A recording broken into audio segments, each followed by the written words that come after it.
In the beginning, before there was a sky to look upon or a ground to stand upon, God created the heavens and the earth.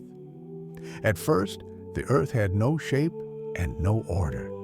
It was empty, covered by darkness, and the deep waters lay still beneath that darkness. There was no movement, no sound, no life yet formed, and over those silent waters the Spirit of God was present, watching, hovering, waiting. Nothing had begun, and yet everything was about to. Then God spoke. There was no struggle in his voice and no delay in his will. He simply said that light should exist, and light came into being. It did not rise slowly or search for a place to shine. It appeared because it was commanded to appear. God saw the light and knew that it was good, and he separated it from the darkness, giving each its place. He called the light day and the darkness night, and with that first division, time itself began to move. Evening passed into morning, and the first day was complete. God spoke again, and a great expanse formed, stretching wide between the waters, separating what was above from what was below. This expanse became the sky, vast and silent, lifted high above the deep. Evening came, and morning followed, marking the second day. Then God commanded the waters beneath the sky to gather together, and as they withdrew, dry ground appeared. Land rose where the waters once ruled, and seas filled the spaces left behind. God named the land and the seas, and he saw that what had formed was good. The earth, once bare and silent, was then told to bring forth life. At God's word, plants sprang from the ground, grass covering the land, seeds forming within fruit-bearing trees, each living thing created according to its kind. Nothing grew by chance, and nothing was confused with something else. Evening came again, and morning followed, and the third day passed. Still, the sky held light, but no rulers. So God placed lights in the heavens to separate day from night. He formed the greater light to govern the day, and the lesser light to govern the night. And he set the stars in place as well. These lights were given not only to shine, but to mark seasons, days, and years, to serve as signs across the sky. God saw their order and purpose, and evening and morning marked the fourth day. At God's command, the waters came alive. Creatures filled the seas, moving through the depths, and birds took flight across the open sky. Each was created according to its kind, filled with breath and movement. God blessed them and told them to multiply, to fill the waters and the air with life. Evening came, and morning followed, and the fifth day ended. Then God turned again to the earth, and living creatures walked upon it. Animals great and small, wild beasts and livestock, things that moved close to the ground and things that roamed freely, all came into being according to their kinds. The earth was now full of life, rich and ordered, and God saw that it was good.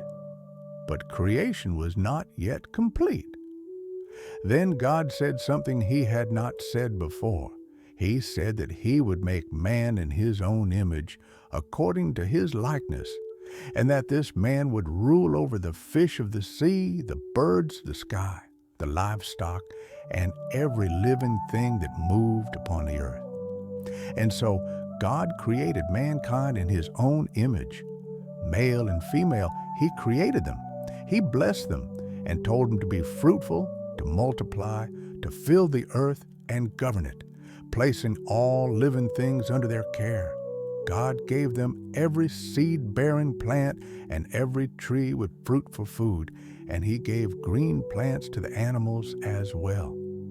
When he looked upon everything he had made, he saw that it was very good. Evening came, and morning followed, and the sixth day was finished. By the seventh day, the heavens and the earth were complete, and God rested from all his work. He blessed the seventh day and made it holy, setting it apart, not because he was weary, but because his work was finished. This is how the heavens and the earth were formed, when no plant of the field had yet grown, and no rain had fallen upon the land. God formed man from the dust of the ground. He shaped him with intention, and then he breathed into him the breath of life, and the man became a living being. God planted a garden in Eden toward the east, and there he placed the man he had formed. From the ground, God caused every tree to grow, trees pleasing to the eye and good for food, including the tree of life in the midst of the garden, and the tree of the knowledge of good and evil. A river flowed from Eden to water the garden, dividing into 4 rivers that reached out into the lands beyond. And God took the man and placed him in the garden to work it and to care for it. He gave the man freedom to eat from every tree of the garden except one. From the tree of the knowledge of good and evil, the man was not to eat, for God warned that in the day he ate from it, he would surely die. God then said that it was not good for the man to be alone. So he formed every beast of the field and every bird of the sky, and brought them to the man to see what he would call them. The man gave names to all the livestock, the birds, and the wild animals, but among them there was no helper suitable for him. So God caused the man to fall into a deep sleep, and while he slept, God took one of his ribs and closed the place with flesh. From that rib, God made a woman and brought her to the man. When the man saw her, he spoke, recognizing something of himself in her. She was bone of his bones and flesh of his flesh, and she would be called woman because she was taken from man. And so man and woman were joined, becoming one flesh. They were both naked, yet they felt no shame. The world was now complete. Creation stood in harmony. God walked with man, and nothing was broken. But the story was only beginning, and it did not end there.